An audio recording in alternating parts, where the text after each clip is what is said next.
So far, for two heresies in an extremely short document. Document starts here and ends here. This is extremely unusual with the present Pope. He usually needs some 104 pages to say almost nothing. And in this very short document, we'll find a complete contradiction of 2,000 years tradition of moral theology and interpretation of canon law. It's quite something. The Pope says in number 3, this disobedience, he again refers to the illegal act of consecration of 4 bishops by Monsignor Lefebvre.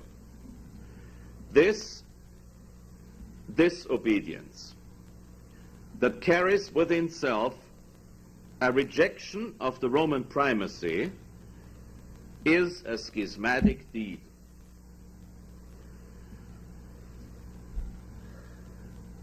Nobody, except a few crackpots, agrees with that. Not even the present bishops and cardinals, unless they have some political motives to do so, which means dishonesty.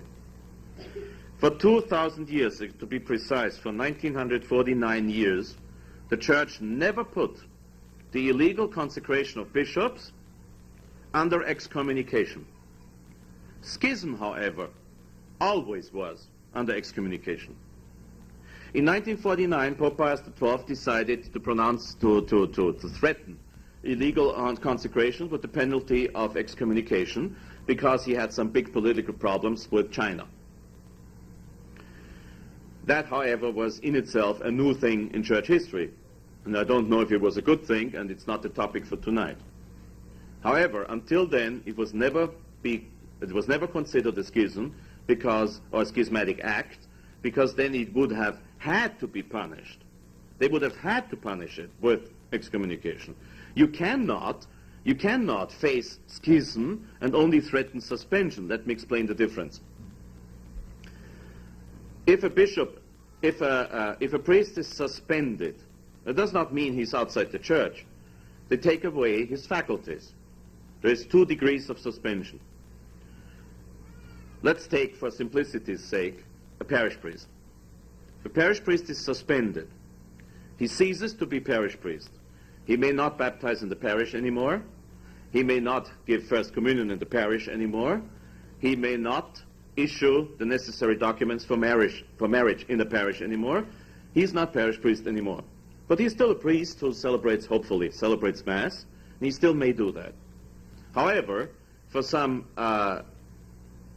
additional crimes, he may be suspended ad divinis, as they call it, from holy things. In that case, he's not supposed to say Mass anymore or to administer sacraments.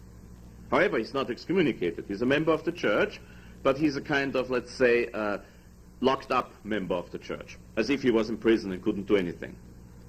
Excommunication means exactly what it says. There is no community anymore. Somebody who is excommunicated does not belong to the church, period. He's outside. Unless he's absolved, he cannot receive the sacraments. He's not to be considered a member of the church. Excommunication is a very intelligent and good thing to do for some people because it exposes them completely to the temptations of the devil, and it shows to them how necessary it is to stay in communion with the church. Sometimes, in the old days when people were not really as indifferent as they are today, people follow Alfred E. Newman's philosophy, what me worry.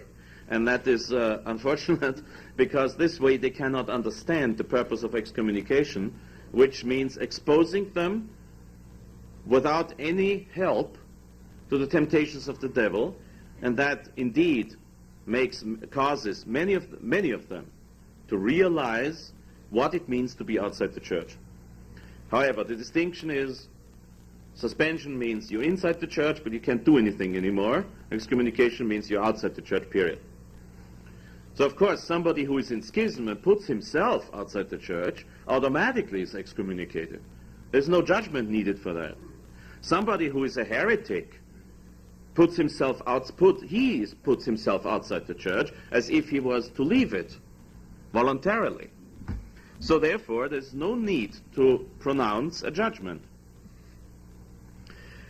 Now, in the new Code of Canon Law, you will find the crime of illegal consecration of bishops in Canon 1382, not in the section of acts and crimes against the unity of the Church. Schism means you act against the unity of the Church.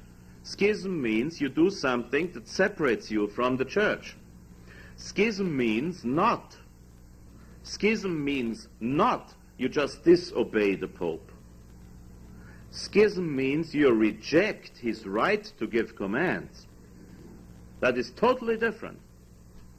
Every time I talk about schism, I take the example with our dear beloved and highly esteemed president in this country, who is the supreme commander of all armed forces. She has that right. She has that position. She is the supreme commander. You can't change it, unfortunately, not yet. However, it might be necessary to reject a command given. So if I'm a colonel in the army, and Hillary tells me to shoot my wife, that's the occasion I might have been waiting for years, but I cannot obey that command. I cannot, I must not. That does not mean that I publicly reject her authority as supreme commander. It only means I will not obey that very one command. This is exactly what happened in 1988. You have to understand that, and I refer, because we don't have the time to deal with all of that again here, I have to refer to the videotape that I recorded last year in Los Angeles. There's two of them. The first one talks basically about the first document of Vatican II, Sacrosanctum Concilium, in which I prove that it is, while not exactly explicitly heretical, an intrinsically evil document and a schismatic document, because it really asks for a major change in liturgy, something that the Council of Trent has put under anathema. And then I talk about the other documents of Vatican II that are decidedly, in part, heretical. Anybody who will tell me that Christ will not hesitate to give salvation to the efforts of Protestant churches will be called a heretic right to his face if he says that to me. The Pope says that in Catechesi Tradenda number 32, and all he does, he quotes the document on ecumenism from Vatican II. So that's a heretical document, and it will have to be condemned in the future. I've talked about that at several occasions, and no need to repeat it here.